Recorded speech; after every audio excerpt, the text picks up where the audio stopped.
I just want to say thank you to everyone. Always, I want to just throw a shout out always to, anyone who's connecting with the things that I'm talking about. I meet people and they'll say, hey man, I listen to your podcast and I really love the way, you speak from your heart. I mean, that to me is such a beautiful thing from what I do. Like this is the thing I care about the most is just connecting with my brothers and sisters and creating a space where we can talk about difficult things. And in this episode, we're going to talk about how to approach addiction. 80% of homes these days are experiencing mental health or addiction in their immediate or extended families. We're going to talk about addiction from a couple of different perspectives because when I use the word addiction, many of us immediately associate with fentanyl, methamphetamines, crack, coke, drug addiction, or something more socially acceptable as becoming an alcoholic. But the other side of addiction that we don't too often talk about is that of cell phone use, social media. A lot of the children are experiencing an immense disconnection from each other and their families. So I think it's really important to talk about addiction from a couple of different perspectives because I want to really for you to see how much in common aspects of addiction that we all have. Because, when we talk about addiction from, say, a drug perspective, well, someone who's got a child that's completely addicted to the cell phone and social media won't find any association because of the label that's used within a drug addict. But the psychological behavior and patterns created of addiction are the same. So the experiences that get us to this avenue to be consumed by something to distract from ourselves may be different, but the practice in psychological behaviors and patterns of thinking are the exact same. And I really want people to understand that that's where the real function of addiction is taking place. And I know I've just explained that a few times in a couple different ways, but I did that to really bring an awareness to that association because we like to look at our situations as being less or more than other people because it allows us to find comfort in our current situation. And I want us to really find an equality within this struggle that we are facing within mental health and addiction within many, many lives.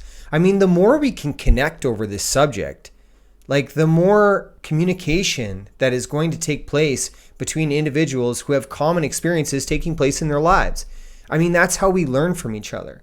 And a big part of addiction is it's very taboo to talk about from a parental or a loved one's perspective that is not in active addiction.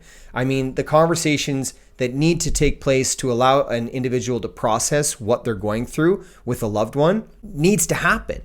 And when that becomes taboo to talk about, it begins to evolve into fear, anxiety, and stress, and a discomfort and a disconnection into one's life. So one that may not even be experiencing addiction is still experiencing the effects of addiction based on the miscommunication that is taking place in their lives surrounding their feelings. Because let's be real, addiction is an inability to process emotions or difficult experiences as a result of an emotional trauma. That's what it is. But let's talk about emotional traumas. Because for many of us, when I talk about an emotional trauma, we immediately associate to physical and sexual abuse, which absolutely is traumatic to a human being and takes place very common within the lives of our brothers and sisters today. 1 in 3 women is sexually abused. So we need to really have conversations surrounding emotional traumas as well when we're talking about addiction, because it's my belief with 23 years of practice within active addiction and learning about psychology within my brothers and sisters that were experiencing the same thing around me, I came to learn that the core root of the attachment to harm oneself using substances or things external from us to mask symptoms of an internal problem was exactly what was taking place. The drugs or the alcohol or the gambling or the sex or this, whatever it may be, was there to help distract from feelings on the inside that were uncomfortable to feel. And really, we're not given the tools and the education of how to talk about these feelings. We don't have individuals in our communities that step up and become leaders, and they lead by example to show individuals that, hey, we can experience difficult things in this life, but we can talk about them to heal from them. So that's a big part of what is happening within addiction. And I kind of slowed my talk there when I was talking about gambling, drug use, and alcoholism, because I was going to talk about social media use as having the same effect on individuals, and I want to talk about that right now. The use of social medias and cell phone is so commonly practiced because individuals are looking for something within these devices. The tool of having a cell phone and having the internet and having all of these apps is just that. It's a tool. It comes with a responsibility, absolutely. But I own one of these tools as well, and I'm not completely addicted, and I'm not completely consumed by any of the social media apps I have, and or the algorithms that they try to create on me. They don't have an attachment to me because I do not practice using these social media tools for anything that is not good for me. I create content and I put content up, but those are content creators. The other aspect, the other 90% of people are consuming content. So what is it that they're looking for within these devices? They're searching for something within themselves inside of these devices. And it's become completely socially acceptable to do this because we have many examples of adults that are completely addicted to cell phones or social media use to look for something inside of it to distract from an uncomfortable feeling within. Because we're trying to connect to things using this device, except it completely disconnects us from ourselves. And that's where the true value is found, is within ourselves.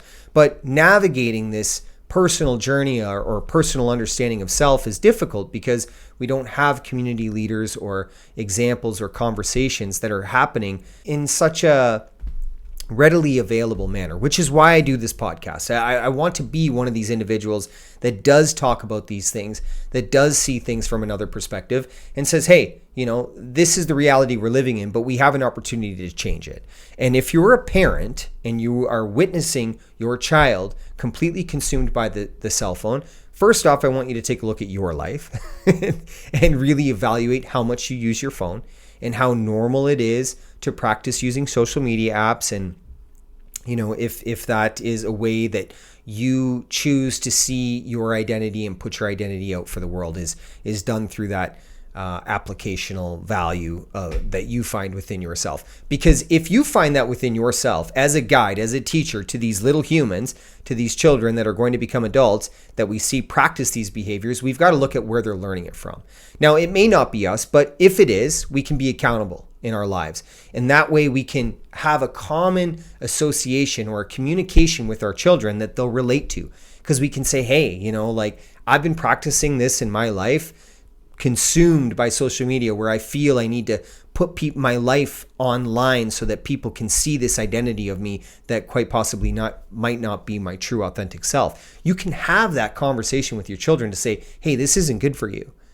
Because I can see how these behaviors are creating a pattern in your mind that have you feel like you're creating a connection with people you don't know. And then you feel you need to keep up this identity that you've displayed to people that don't know you so that you can be liked, or that you can be seen, or that you can be heard. Because that's really important. Kids are just trying to be seen and trying to be heard.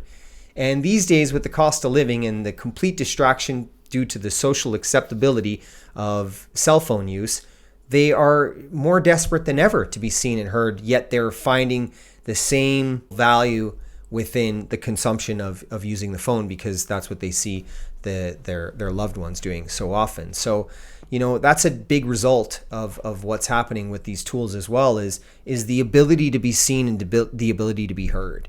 You can become someone. You can have that attention, even if it's from people that don't know you. Likes and views have more value than authentic connections in the world.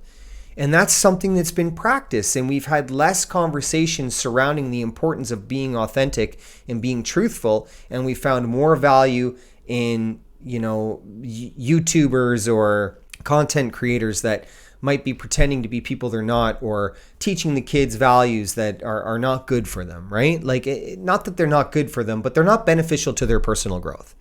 And that to me is everything. Like, if we're assessing personal growth from a human evolutionary state, like, that's the conversation we got to be having.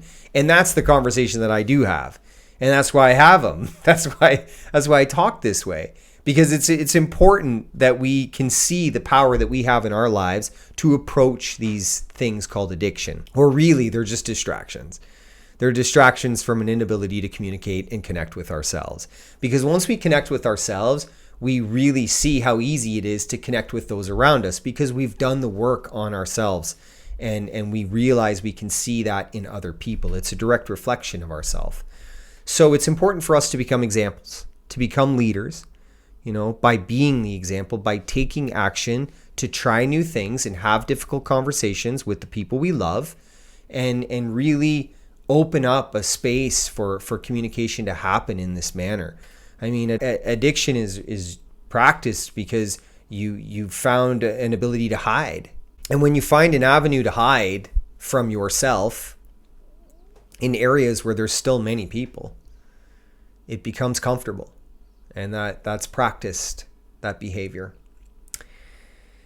As far as drug use goes, when approaching an individual with drug use, it's the same understanding. I just cannot stress to you enough how important it is to see a human for a human rather than a label. When we look at individuals such as junkies or homeless or all these mental health labels that people are given these days, it's really important to get to know the story, the name of the individual that we're trying to learn about, free from any label that anybody has given them. Because once we start to really listen to the individual, we'll learn about the experiences that have brought them to act the way they act. And that's a point of reference for us to really begin a healing process. Now, we can't change anyone. Anyone who's approaching anyone in addiction, we need to understand. Even children using cell phones, we have to allow them to make these decisions on their own, because that's the only way they're going to value it and make change, is if they feel excited or inspired enough to change the situation that they're in. That's really important. No one's going to save anyone, but we can guide an individual to self-worth by being the example. So that's really important with drug use and alcohol and things like this, because your level of confidence and worth is just debilitated. Many people within addiction struggle to understand their worth and their value. And I think this is really important when we're talking about this, because rather than talking about an addict, we can talk about an individual who's confused with their self-worth and value. Now imagine we talked about it in that way, and we removed the whole concept of a label. Self-worth and value are something we all understand in our lives. And it creates a new conversation, because we can say, oh, in my life too, I've struggled with seeing myself as finding value or finding my purpose in this life. That's another big thing, is that people struggle to find their purpose. They don't feel like they fit into society due to the result that they were not seen and not heard, because their value was diminished based on their intelligence in school. And that intelligence was not able to grow into the awareness that it could have been due to the result of an emotional experience that has them caught in an emotional repetitive cycle. They're trying to distract from a feeling that's uncomfortable because it cannot be processed. Very important information right there. Because once we learn that, we can say, okay, I can approach this differently. I may not have all the answers, but I certainly have been sad in my life, and I've been alone, and I've been afraid, and I've been scared, and I've been confused, and I've been frustrated. And I definitely know, what it means to be angry as the result of things that have happened out of my control. Because we've all felt that. So somebody who's in active addiction, they just repeat this cycle on a day-to-day basis. And then they use the drugs or alcohol or whatever it is externally to mask that feeling from feeling that emotional repetitive cycle. So that's a great way to build a relatable association with an individual that may be experiencing addiction and your own personal life. I think that that's a tool you can use to really approach this, is to really see it from that perspective. Now, talking about anger, like anger is just another feeling that distracts from an uncomfortable feeling within, right? Like some people within alcohol abuse or drug abuse or whatever it may be, just mental health, they use anger as a form, an outlet to release energy. And it creates a feeling so that they don't have to feel those uncomfortable feelings, right? They're still distracting from an unprocessed emotion or an unprocessed emotional trauma that took place in their life, but they became angry from it. So that anger now serves a function in their day-to-day life, where that's a tool, an outlet to let go of energy and really function within society, much like a heroin user would take heroin every day. Being angry and finding ways to project that anger onto other individuals has become a drug. And a lot of people are angry these days, and we struggle to connect with that and understand how to connect with that. For individuals who are also experiencing this connection with individuals within active addiction, whatever the addiction looks like, having the understanding that we're not going to save anyone, we'll really find our place within the relationship. Now, I know it's difficult when it's a loved one within a family. My mother and father had not just me as a drug addict, but others as well in my family, and we were very close. But it was very difficult for them to create boundaries because they loved us so much, and they thought that feeding us money all the time would save us and protect us and keep us safe. But once my mother finally cut me off, it was at that point that I actually really knew that I had to make change on my own, because I had somebody enabling me. And it wasn't anything that my mother didn't do out of love, It was very, very difficult for my mother.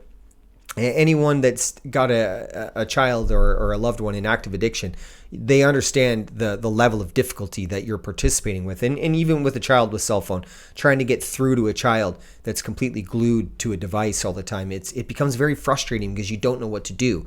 And you just do the best you can. And with a child that's addicted to a cell phone or video games, or things like this, you feed them, you clothe them, you give them water, you create an environment that allows them to be within their active use. That's enabling.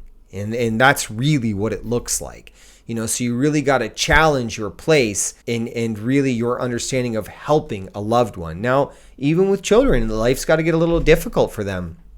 They're not paying for their internet bill. They're not paying for these devices. You're paying for it. So, really having conversations surrounding what is transpiring is a great way for them to see their role in what's taking place and your role. It allows people to become accountable. So, for example, if you're feeding an addict money to enable their addiction, you really have to ask yourself, are you the one that made the choice to be in active addiction on a day-to-day basis? Or was that another individual's choice? Was that a part of their journey? Because all of us are on our own journey. We're all experiencing life as the result of our own choices and our own consequences. That's really what's taking place. There's no blame and victim mentality in life. There can't be. All of the choices that we choose to make are of our own making, which allows us to create our own reality. But if we're making choices that may not be beneficial to another individual because we think that's out of love, but yet it hurts them, we're helping to create that reality for them. So I know that that's a difficult thing to perceive and to be a part of, but you've got to be accountable in your role of being a part of an individual's life who is in active addiction. And I think that that's a really great place to be, is to have an awareness surrounding what you're doing. Now, on the other side of that, what can you offer an individual who's in active addiction? You can be open to love. Love is the most beautiful thing that is a requirement in this life. Now, many of us that are in active addiction, we are so far away from love. But to have an example of love in your life that you have an open line of communication to at any given time is priceless. My mother did that to me. She at one point had to come, like I made my parents' life a living hell. I'm not going to even try and sugarcoat it any which way. I mean, 23 years as a drug addict. I was addicted to hair. I was addicted to all the drugs, and I spent 16 years with a needle. So that just means the severity of my addiction was quite high, and the need and the demand to have drugs to cope with a physical addiction became just an everyday constant thing. And that's just because I wasn't able to communicate about feelings and experiences that I had gone through in my life. So I practiced active addiction because I knew how to do that. I had learned and taught myself these habits that became patterns and routines, and then they became addictions, which I would practice on a day-to-day basis until I was reached a point in my life where I had become homeless for years, but I had gone to jail. And when I took things that weren't mine, of course, I was an addict. I was trying to fill this void within myself. I'm not proud of it, but I certainly paid my time, and I had to do what I had to do. But when I got out of jail and I had found a new way of life, I had surrendered my love to Jesus. And what that meant was I had surrendered my life to love. There's a lot of power within the energy that Jesus left on this planet, because Jesus was an example of love. And I was reading a book by an individual who had a similar life as mine, and he had surrendered his love to Jesus. And in that moment, I was homeless. I'd lost my children. I'd lost everything. I thought, you know what? I'm just going to speak these words into the air and see what happens. But I really had nothing, and I had no one. And I guess I had found my bottom.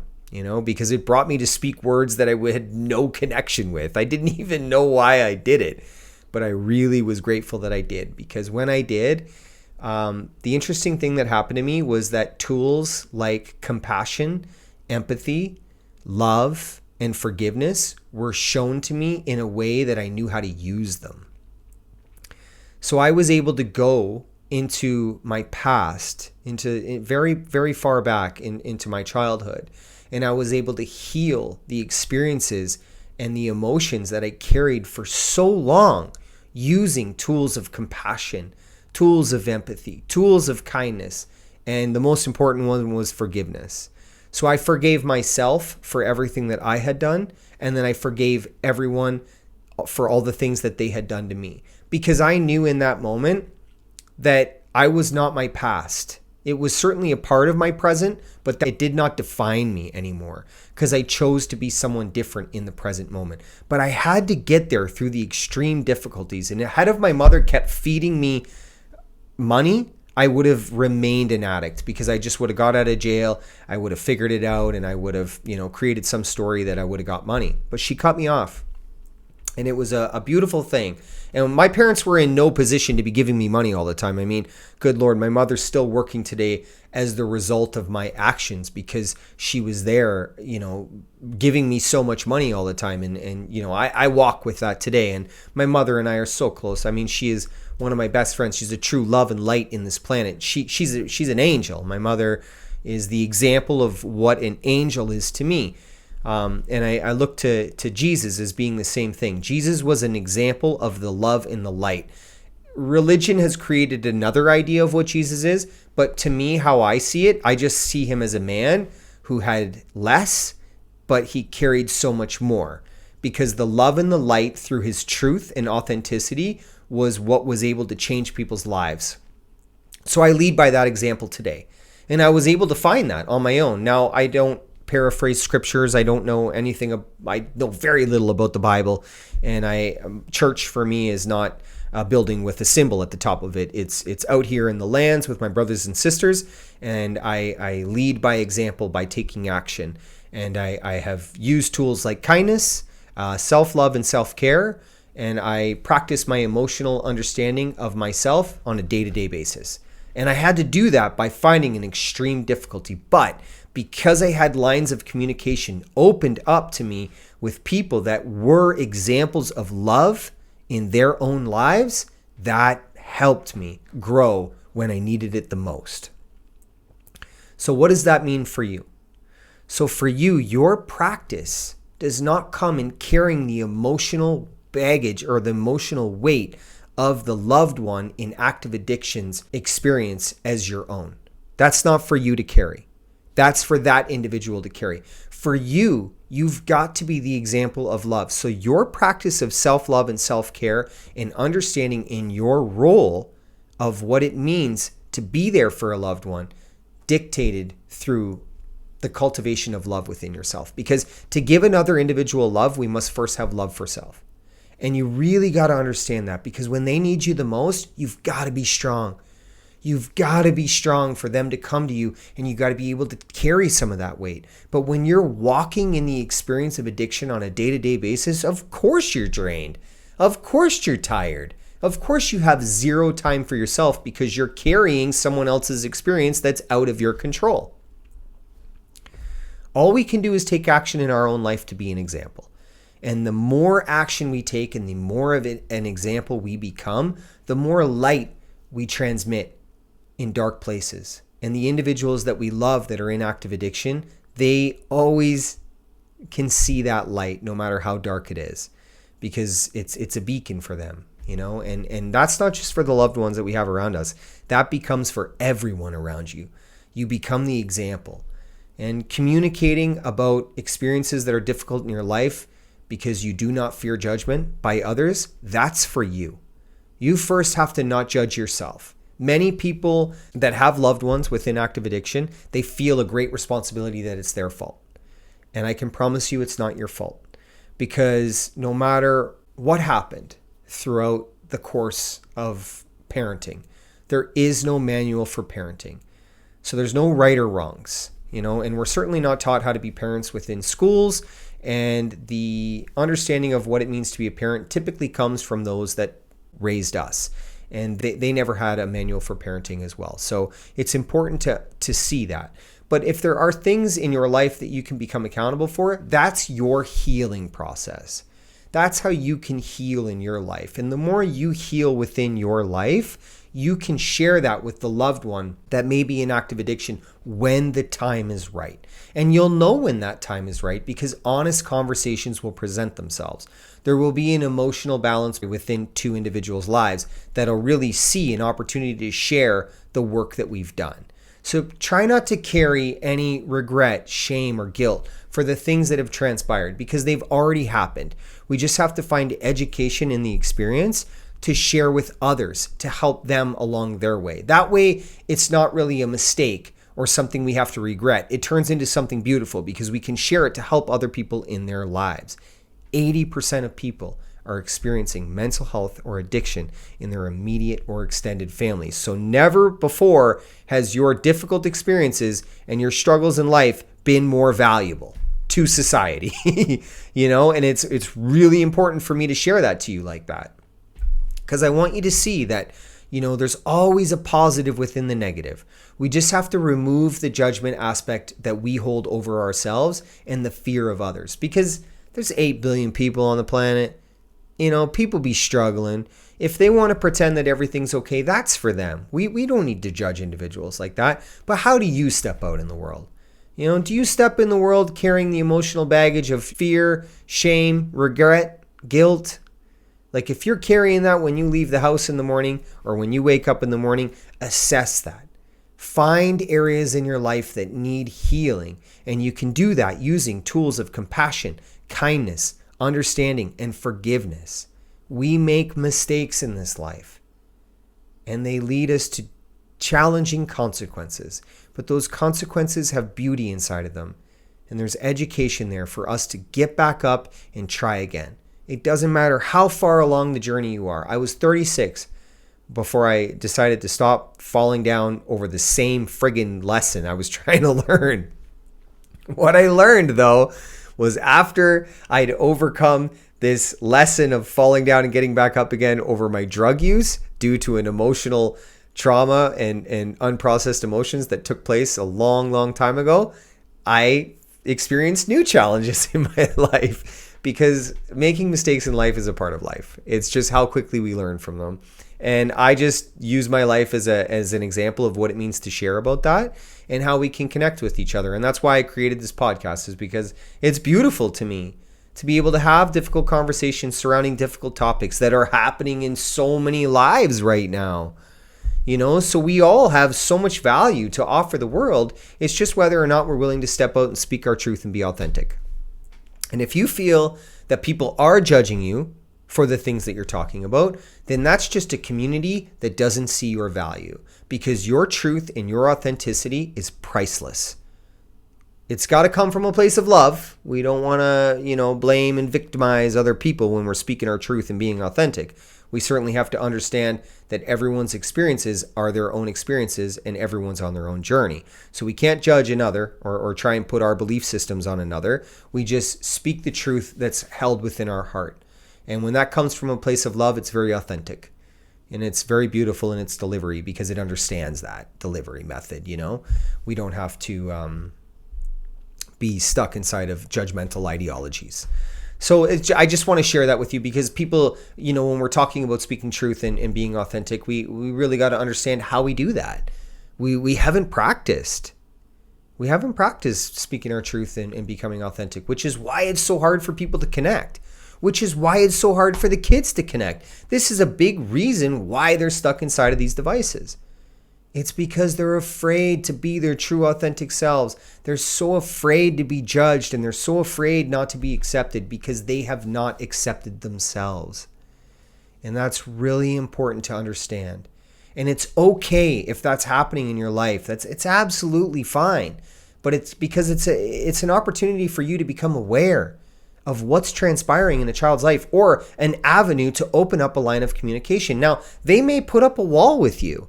Of course, your mom and dad, you come with all these labels and all these ideologies. They don't want to let you in. You got to appreciate that. And how do you associate with that? Take a look at yourself and your life. What were you like with your parents? Now, if your parents you were very open with your parents and inviting, take a look at how your parents were parenting you and use some of those examples in your life to get through to your child. The best way to get through to a child is by being vulnerable. Show them that you're human. Show them that you're not this hierarchy or this title of mom and dad. Allow them to see that you make mistakes in life and you don't have it all figured out. The more authentic you become with these children, the more they'll open up to you. I do this in my life. This is what I do. I love connecting with kids and they open up so quickly to me because they just see how I am. They hear me. There's nothing they got to be afraid of being, They'll let me in a little bit by opening up about something they're feeling, and then I'll go a little deeper into that. And they kind of look at me and they're like, you really want to know how I'm feeling? It's like, I really want to know how you're feeling. You know why I want to know how you're feeling? Because I felt like shit in my life too, And I felt like I had to hide from these feelings, and I've been afraid, and I've been alone, and I've been scared, and I haven't always been accepted, and somebody picked on me when I was a kid. I get it. I've been through this shit, and we all have in some way, in some form. So remember, your experience is so valuable when you're approaching addiction, but more so when you're approaching life. Mental health is the result of, thought processes that are not well for us. It's created out of this practice of disconnecting from ourselves. And because we talk to ourselves more than we talk to others, we can create patterns that are not good for our well-being. So mental health is grown in practice in ways that others feel like it needs to be medicated. But me, I feel like the medication is love. We just need to learn how to use the prescription. And communication is the key. So I appreciate you for listening to my thoughts and my feelings and my heart. Because everything I just shared with you right there is just from my heart. And, I know sometimes in the episodes I don't cover all of the things because I just give you a stream of consciousness. I literally just sat down in front of the microphone and I said to my wife before, I'm like, oh, what should I do this podcast episode on? And I just cultivate a feeling within myself of what I want to talk about and I go with it. So I know sometimes I don't cover all the things, but I'm trying to be better at giving examples of the things that I'm talking about so people can practice that in their own life. Because I feel like that practice is everything, right? That's where we find the true value is. Give me something to try in my life. And that's the other thing. Please do not be afraid to try new things. It may be difficult to speak your truth and be an example in someone's life or in your own life of what you want to be. But please practice. Your practice is far more valuable than consuming a whole bunch of information. I know people that just take in so many books and then they feel like they don't get any results. But I ask them, how much did you practice of the first book that you read? or the first podcast episode that you listen to. That's the whole thing with everything I do is I give a podcast episode a week, and then I allow you to sit with that and practice it. And the podcast episode is cut up into clips, and I post it on my social media. So you have something to relate to throughout the week to remind you of your practice, and that way we can connect. So, leave me comments, leave me likes, like and subscribe to this if you liked it. And please let me know, anything that you'd like to hear, an episode you'd like me to do. If there's a guest you'd like me to have on, I don't know. I'm just throwing it out there so we can connect in a virtual way, but somehow have it be a little more personal so I can do things that people want to grow from.